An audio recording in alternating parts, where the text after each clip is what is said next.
Well, here goes nothing, I told myself as I climbed inside a rail car full of cattle to head south to the next town.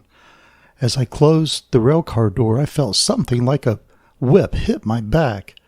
I turned quickly to discover that I had just been tail whipped by one of my passenger friends. "How now, brown cow?" I asked her, even though she was a white cow with black patches. "Since we will travel together, I hope we can be friends." I heard the train whistle blow, and I could feel the railcar wheels starting to grind on the tracks. 20 miles to Silver," the conductor yelled out as we began to move. That would be an hour and a half by country train standards. I got into the railcar. The first thing my instincts tell me is that I'm standing in straw, which has to be filled with cow patties by the smell of it. Well, at least the railcar has windows to give me some air. My next thought was, this has to be the craziest thing that I've ever done in my entire life. Felt pretty exciting. If I had taken the northbound train, it certainly would have been a lot more comfortable. I mean, riding in an actual passenger coach. However, that was not my destination. I was traveling to a town named Silver. Now entering the town of Silver, our train slowly comes to a screeching halt and a big jerk. At the same time, my passenger friends let out a chorus of moos. I have to get out of here before anyone notices that all of us are not cows. "Well, here goes nothing," I said as I slid the railcar door open and stepped outside. I closed the door quickly and said goodbye to my good friends. I received a resounding chorus of moos, almost as if they understood me. As far as I know, I was unnoticed. I began walking down the sidewalk like nothing ever happened. "I need to get myself cleaned up and buy some new clothes," I said to myself. There are some nice shops in this town. Then I noticed something strange. When I walked past someone, they would pinch their nose and gasp, "Oh no, I must smell like cow manure. Now what can I do? I can't go into a store smelling like this." I saw a firehouse with a fireman cleaning a beautiful red fire truck outside. I decided to do another crazy thing. I walked up to the fireman, and then he stepped back and said, "No offense, buddy, but you smell like crap." "I know," I told him. "I was wondering if you could do me a favor and help me with this situation." The man asked, "What can I do?" "Would you please spray me down with your fire hose?" I kindly asked him. "Are you serious?" the man replied. "Yes," I told him. "To get rid of that odor?" "Gladly," he said. "And it sounds like fun, too. Not for you, probably, but I'll enjoy it." And we both laughed. He set the water pressure low so he wouldn't blow me across the street. I thanked him for that. When he got done spraying me down, he started laughing even harder than before. I asked him what he was laughing about. He had to catch his breath from laughing so hard. "You know, all you had to do was ask, and you could have used our shower with soap and water. Anyway, the offer still stands," he said. "Go in there and clean yourself up. There's an extra set of clothes that we always keep in locker number 8. Help yourself," he said. "My name is Randy," I told him. He said that his name was Jake. After cleaning myself up, I walked past Jake, who was busy waxing the fire truck. While leaving, I told him, "You must have the cleanest, most beautiful fire truck in the entire state." "Why, thank you," Jake said. "I do, at least in the closest 6 counties. I wasn't sure what he meant, but I thought that was cool. "Oh, Jake, could you recommend a place where I could grab lunch?" "Maggie's Diner," he replied. "It's just a couple of blocks down the street on the corner. They have the best fish sandwiches around." "Sounds great," I told him. "I will catch you later when you don't have a fire hose in your hand." And we both laughed. I began walking down the street to grab a fish sandwich at Maggie's Diner. I felt much more confident this time. I could walk past people without them gasping for air. It was a strange feeling because I felt so comfortable here in Silver. A town without a ville, V-I-L-L-E, at the end of the town's name is still a mystery to me. I was deep in thought about the origin of the town's name when suddenly a beautiful sheepdog ran up to me. "Hey, boy," I said. "How are you doing today?" A woman, apparently his owner, was following behind him to catch up.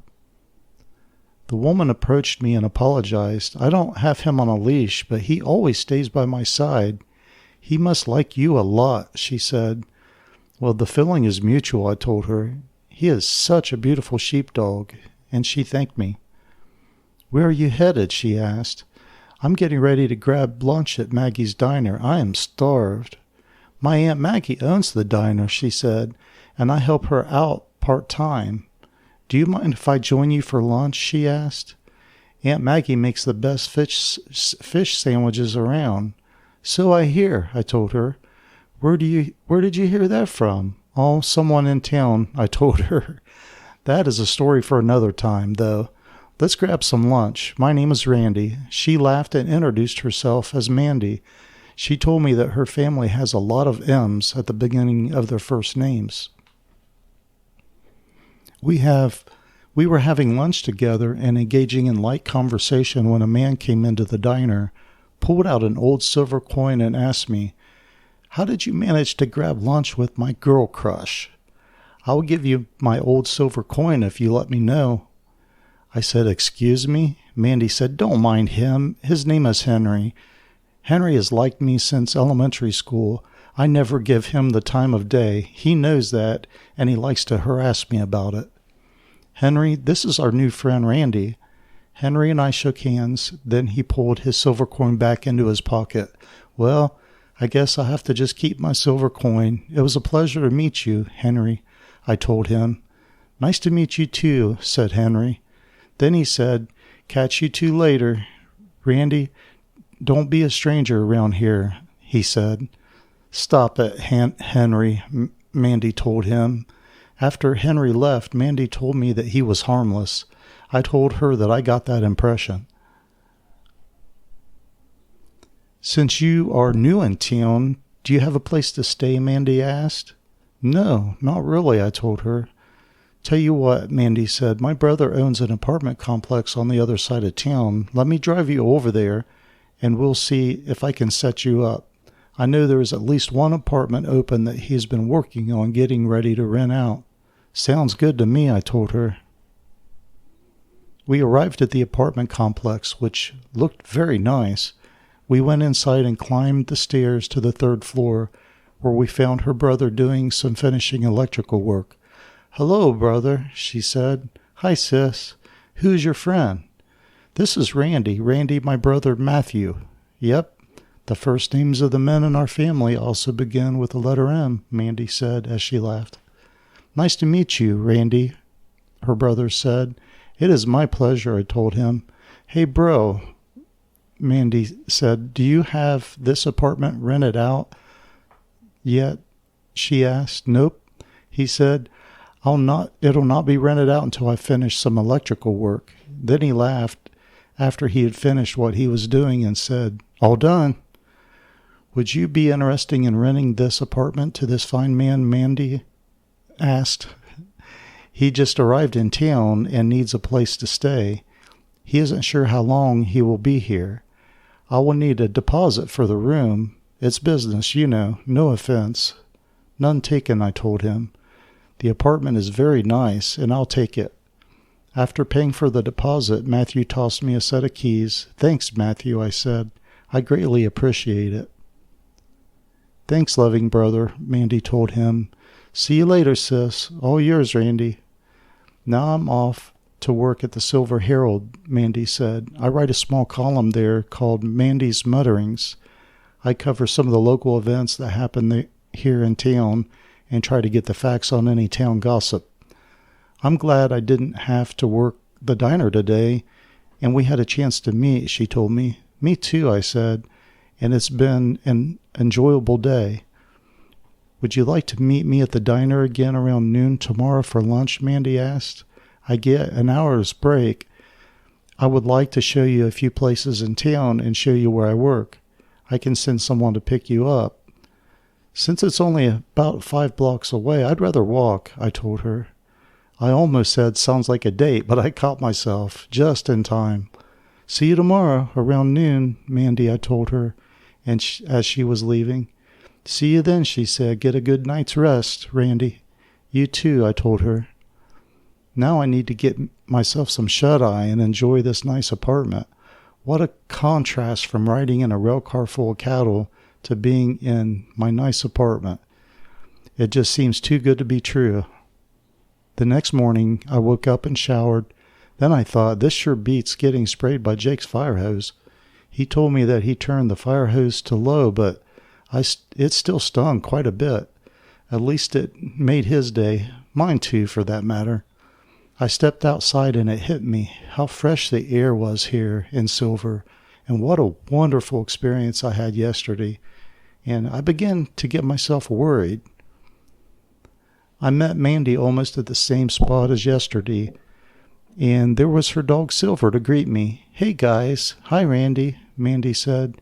Did you get a good night's rest? I sure did, I told her. How about you? I did too, replied Mandy. How about your buddy Silver? I asked her. Oh, he always has a little hyperness in him. I don't believe that he requires too much rest. He just wants to keep going and going. What would you like to order at the diner for lunch, Randy? Are you kidding? A fish sandwich and fries, of course. I'll go for that too, Mandy said.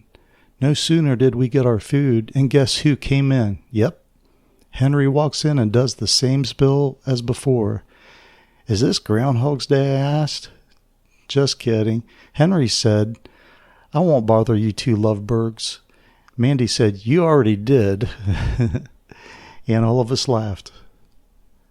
After Henry left, Mandy looked at me and asked, What's wrong, Randy? I said that I was fine, but she could tell that I wasn't.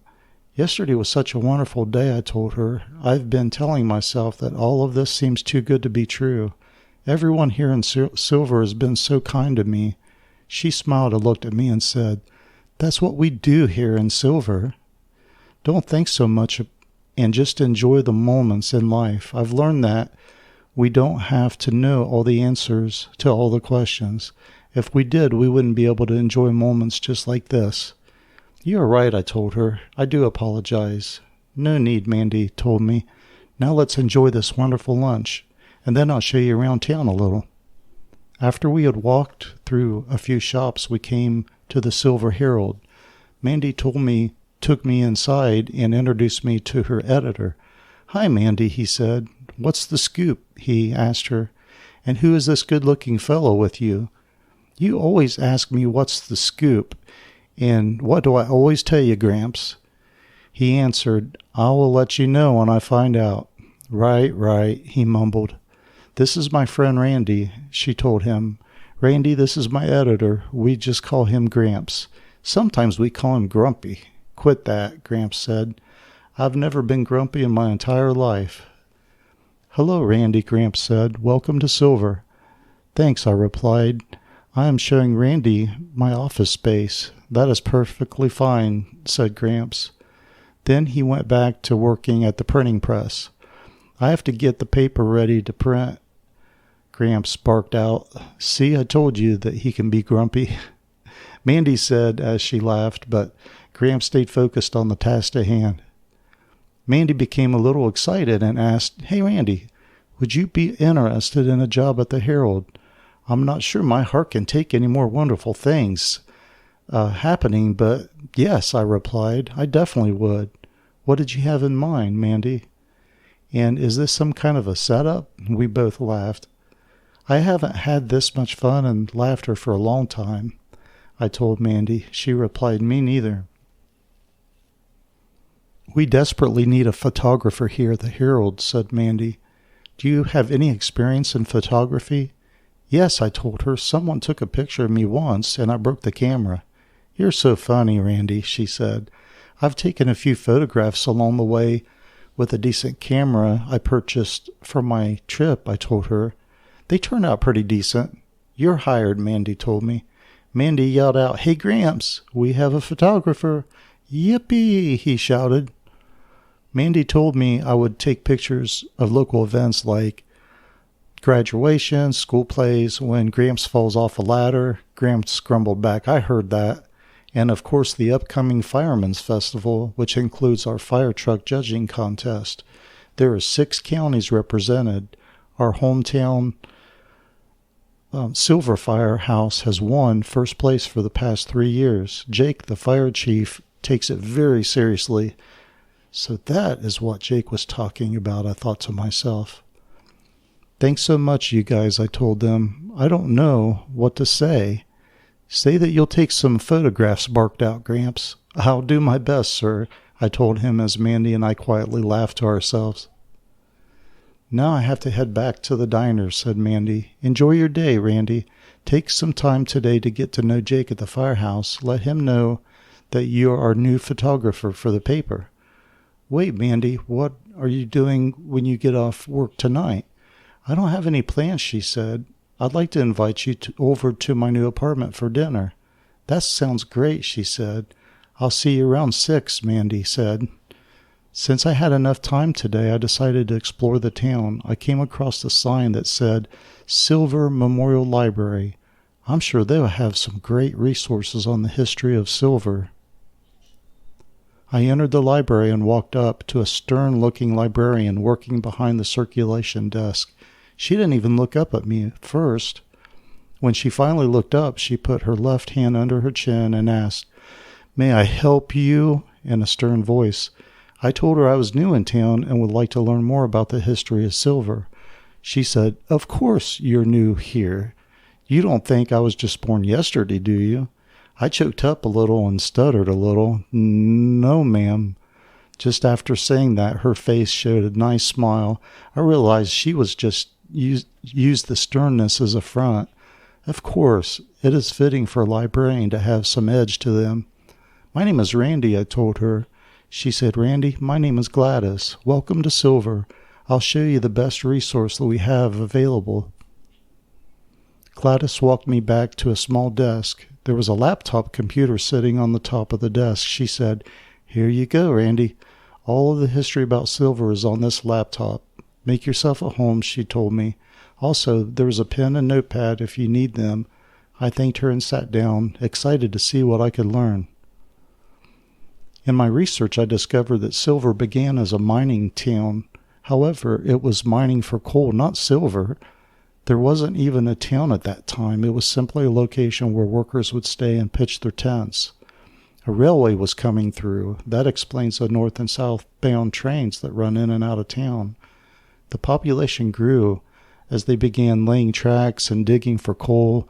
Houses or shacks were being built to provide comfortable accommodations. Family units started to form in this location and the surrounding area. A train depot was built and eventually the town was founded. At that time, they named it Bakersville, after the Baker family who owned the coal mines. As fuel sources began to change, coal was not as useful, so the coal mines shut down. That caused a mass exodus of people living here. The ones that stayed simply loved it, and they loved the area and saw its potential. I scrolled down a little bit and something caught my eye. A newspaper article written by Mandy Malone entitled "A Town Named Silver." There was a picture of a grandma telling a story to a little girl. The article read, "The wonderful story of our hometown Silver." It all began with a grandma's story to a little girl. Grandma's story would always start with telling the little girl, "Now, this is a true story." The little girl would always be mesmerized by her story. "Do you believe in Indians?" she would ask her granddaughter. "Yes, Grandma," the little girl would reply.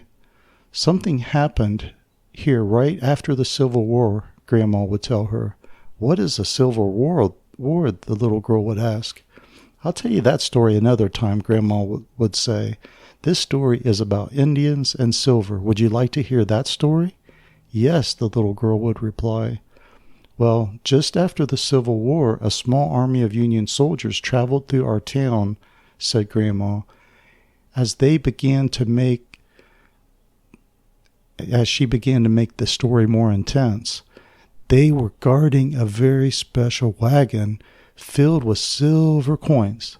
The entire inside of the wagon was filled with coins. It was so heavy that it took powerful horses to pull it. That's when it happened. A band of Indians attacked the wagon. The little girl would jump. The Union soldiers fled and were never to be seen again.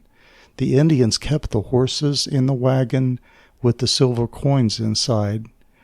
You won't believe what happened next. Or maybe you will, Grandma would say. You are special that way. What happened next, Grandma? The little girl would ask. They took the wagon and silver and buried it right here in our town. The Indians had a legend that this would happen. The legend said they would bury a treasure that would make many people happy. The Indians felt as if they were already happy and free. They loved nature and lived off the land. The Indians could use the horses, however, they didn't need the wagon or the silver coins. Something happened to the Indians and they never returned. Nobody knows what happened to them, Grandma told the little girl. The little girl would reply, Poor Indians. The grandmother passed away when the little girl turned 7 years old. The little girl told herself that she would never forget that story and that she would never stop believing that her grandmother's story was true. The little girl would go around town with her shovel and dig. The people in town thought it was cute. She would tell them, I'm digging for buried treasure. They were familiar with the legend, but no one believed it. A man named Mr. Langston owned some land in town. There were houses on either side of the land. Mr. Langston inherited the land, but never built a house there. He loved his old house too much. He let the kids in town play on his land, and they had so much fun. In the winter, the children would sled down that hill. It was a huge hill to the kids anyway. One summer when the little girl turned 10, she decided to dig on top of the hill. She had been feeling discouraged about her grandmother's story by this time. She had dug all around town and found nothing. Some folks from town, especially her classmates, began to make fun of her, and some of the townspeople were a little upset that she would dig up some of their flowers. The little girl started thinking, if anyone sees me digging, I'll just tell them I'm making a sandcastle. Then it happened. Her shovel hit something. She thought it was probably a rock. However, when she brought it out of the dirt, there was an old but still shiny silver coin. She couldn't believe it. Now she felt like her grandma's story was real again. Now the most difficult thing happened. She knew that she had to keep this secret to herself, so she hid the silver coin in a secret place in her bedroom and didn't tell a single soul. The little girl would smile so much when she'd walk through town. Everyone would ask, why are you so happy? The little girl would reply, I have a secret. They would say, that's wonderful, sweetie. The little girl knew she had to keep her secret until she was old enough to know what to do. When the little girl turned 25, so many things had changed. She began feeling like something inside of her was missing, something she needed to do, but she couldn't figure out what it was. See, by this time, the little girl had completely forgotten Grandma's story. She completely forgot about the old silver coin. Life had become so busy with college and everything else. One day, feeling overwhelmed, her mind went back to her childhood. She thought about how much fun it was growing up in Silver. That is when she remembered that there was something special about her room, but she couldn't figure it out. She began searching for something. She wasn't even sure what she was searching for, but she felt this overwhelming excitement. As if it were by instinct, she reached under her bed and found a small wooden keepsake box. She opened up the box and reached inside of it. Inside was that old silver coin. Her heart began to race, and the excitement went through her like electricity. I finally found out what I was looking for, she exclaimed. I figured out what I was supposed to do with my life. She ran to Mr. Langton's house. Langton's house and passed people, trying to say hello to them while on her way. She knocked on Mr. Langston's door. He answered. "My goodness, I thought there was an earthquake," he said. "Have you ever decided what you wanted to do with your land on 4th Street?" she asked him, trying to catch her breath. He said, "Honestly, I forgot I even had that land. I paid someone in advance to take care of it for me. I'm getting older and don't have that much time or ambition to do anything with it." "Mr. Langston, is there anything you have always wanted to do but never had a chance?" the girl asked. He replied, "I have always wanted to vacation on a beautiful beach. I would sit there, watch the people, enjoy the beautiful sunrise and sunset." "What would you say if I could make that dream come true?" she asked him. Mr. Langston choked up a little and said, "That would make an old man so happy." "How would that be possible?" he asked her. "I'm interested in buying the lot from you, Mr. Langston," she replied. He said, "But everyone in town knows that you have saved your money up for college and to start your career in a big city." "I don't want to live in a big and work in a big city," she told Mr. Langston. "This is my hometown, and I want to live and I want to grow old here." Mr. Langston and the young woman made a deal on the land. She felt a little dishonest because she was buying it to find out if there was treasure, but she also realized it was certainly a long shot. She hired an excavating crew to come out and level the land. However, she didn't tell them anything about any potential treasure. She drove them crazy by supervising every little move they made. She told them that she wanted them to move slowly and carefully. One day, the man operating the tractor was pushing some dirt around, and he hit something. The young girl yelled, "Stop!" The man almost fell off his tractor. He helped her move some dirt away by hand and found something round and wooden hidden under the dirt. As they removed more dirt, it appeared to be a wagon wheel. She was so excited and told the man on the tractor that no more excavating was needed. He said, "Okay, young lady, whatever you say, it's your time and money." She thought, "Boy, I sure hope it is." She contacted the Morgan City Heritage Society, which was located a few towns away from Bakersville. She told them about her story and asked if they would come out to investigate the site. Before she knew it, they had a crew working by hand, moving dirt from around the wagon wheel. They worked in pairs all around the hill, gradually uncovering more and more of what they realized was a Union wagon. They were so excited about the find. The work took almost a month. The canopy of the wagon was completely rotted into the soil. However, it was amazing how well preserved the wagon was.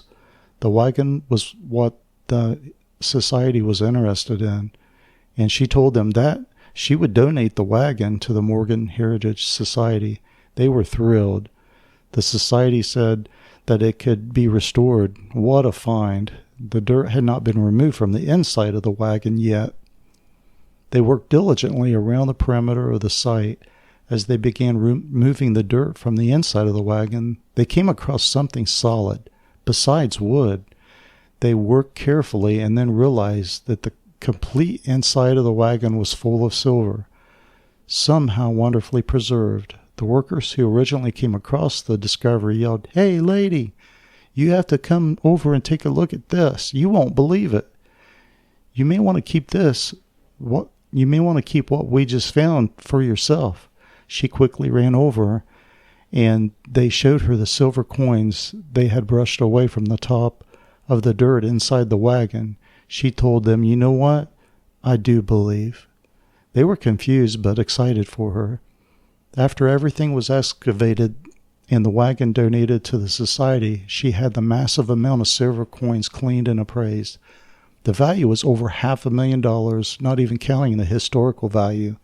She donated a coin to each worker and even the man on the tractor who began the project. She also donated 7 coins to the society to display. Those coins represented the 7 towns nearby, including Bakersville. Every person living in town received a silver coin. When a baby was born, they would receive a silver coin. She had saved enough because there were so many. When a new person or family settled in our town, each would get a coin. She didn't cash them all in for that purpose. She set up a special fund at the bank to take care of any of the people in town who were in need. Mr. Langston was able to have the vacation of a lifetime. All of his expenses were paid. An account was set up for him so any of his needs would be taken care of. The townspeople were so excited and thankful that they had a council meeting to come up with ideas of what they could do for the young woman. She told them that there was nothing special that needed to be done. One of the councilmen came up with an idea of allowing her to rename the town. No one likes the name Bakersville anyway. People have complained about it for years. It was unanimous, and they would not take no for an answer. The name came to her right away, Silver. Silver, they said. Oh, because of finding the silver. She laughed and said, no, if the town's name is Silver, it'll help me remember my grandmother and her wonderful true story. They all agreed and said that it was perfect. End of article by Mandy Malone. Oh, that was an amazing story, and Mandy did a wonderful job covering it, I thought to myself. Now I had better get ready for my big date with Mandy. I needed to go to the store to get everything needed to make my world-famous spaghetti and meatballs. World-famous to me, that is. When Mandy got off work, she came over, and we had a wonderful dinner. She loved my spaghetti and meatballs. She wanted to use my recipe as an addition to the menu at her aunt's diner. I felt very honored, I told her. After dinner, Mandy asked me if I wanted to take a walk to a park just down the street. I told her that sounded great. I have to work off some of these carbs. When we got to the park, Mandy asked if I could push her on the swing. It was so much fun acting like kids again. Then she said, "It's your turn." I hesitated, but thought, oh, why not? After my turn on the swing, Mandy said, "Okay, now close your eyes." I did, and she came around to the front of the swing and planted a big kiss on my lips. Wow, that was not expected, I told her. Great things happen in Silver, she said. "Mandy, you are a treasure," I told her. Then all of a sudden her expression changed, and she looked very sad and confused. "What's wrong, Mandy?" I asked. "I didn't mean to say anything to upset you." "It was nothing," Mandy said, as she walked away from me and sat on a park bench. She began to cry. As I went over to comfort her, she said, "I thought you were the one." "I have no idea what that means, Mandy," I told her. "Are you just like the others who have come into this town?" she asked.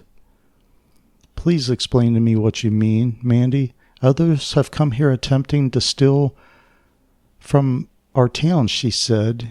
"You know the town's name stands out. Do you mean that others have come here to steal silver coins?" I asked her. "See," she said, "how did you know I was talking about actual silver?" "Oh, wait, let me try to sort this out, Mandy. You became upset because I said you are a treasure, is that right?" "Yes," she said, while still crying. "Do you believe I'm some kind of pirate or something?" "No, not really," she said. "So you've had other guys come here trying to steal from the town?" I asked her. "Exactly how many were there?" "Well, there were only a few, but one is too many," she said. "Okay, please let me explain my side of the story, Mandy." I got my handkerchief out and dried her eyes. "Mandy, I used to work as a mechanical engineer. I worked at the World Trade Center and led a small team there. I was absent from work when 9/11 happened.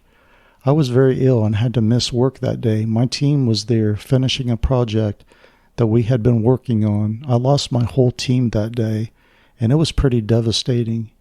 "I'm so sorry," Mandy replied. "Was there anyone special in your life, Randy?" Mandy asked. "Yes, her name was Cindy, and she was part of my team.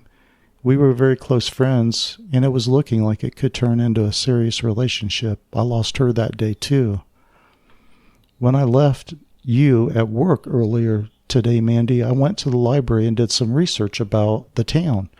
I met a librarian named Gladys, that is when I came across the article you published about how the town was renamed Silver. Your article was wonderful. I hope that you understand I didn't mean anything bad by what I said." "I'm the one who needs to apologize," she replied, "for drawing the wrong conclusion. In Silver, we shouldn't do that." "I'm so sorry," she said. "No harm done," I told her. "So now you don't believe that I'm a pirate?" I asked jokingly, followed by a loud "Arr!" Mandy began to laugh. "You don't fit a profile of a pirate," she said, while laughing. "What is this thing about me being the one, though?" I asked her. "I've been waiting for someone special to come into my life," she said. "You know, like a knight in shining armor." "Well, I didn't come into town as a knight in shining armor, but I did ride into town in a metal rail car full of cattle," I told her. She laughed and said, "I would love to hear that story."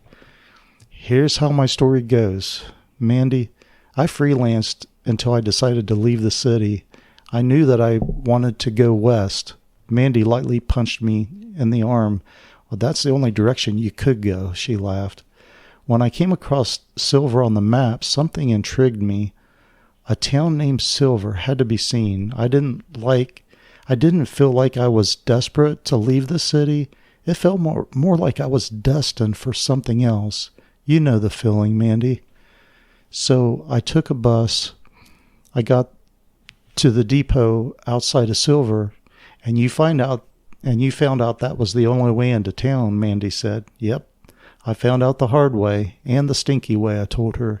"The man at the train station told me that the passenger rail cars were full for the train going to Silver, but you can hitch a ride for free in one of the livestock rail cars," he told me. "People do it all the time," he said. I didn't believe him and replied, "No, thank you. I'll wait for the next train." "Suit yourself," he told me. "When is the next train?" I asked. "Oh, in about 2 weeks. You can take the northbound train. There are plenty of room there," the man said. I thought for a moment. The northbound train is headed to the mountains where I could live more a quiet life and secluded life. Once I thought that through, I realized that would not be for the best. It was very tempting, especially in my current situation. However, I was on a mission. I thanked the man at the depot and told him I would have to figure out what to do.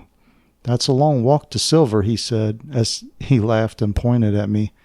"Enjoy your ride," he said, and gave me a wink. I walked around for a while and then decided, when no one was looking, to go for it. "So that's how you ended up traveling in a livestock rail car? That is too funny," Mandy said while laughing. "That is how I met Jake. He sprayed me down with his fire hose to get the stink off of me. He even let me borrow some clothes." This story is getting better all the time as she started laughing so hard. And then we embraced for what felt like a wonderful eternity. "Hold out your hand," Mandy said. "And not close my eyes?" I asked. "No way." So I closed my eyes and held out my hand. I felt her put something in my hand. Then she said, "Open your eyes." I was holding an old silver coin. "Welcome to Silver," Mandy said. I immediately replied, "My hometown." "By the way, Mandy, you were that little girl, weren't you?" She smiled and said, "That is a secret I have to keep to myself." End of story by Keith Cassill.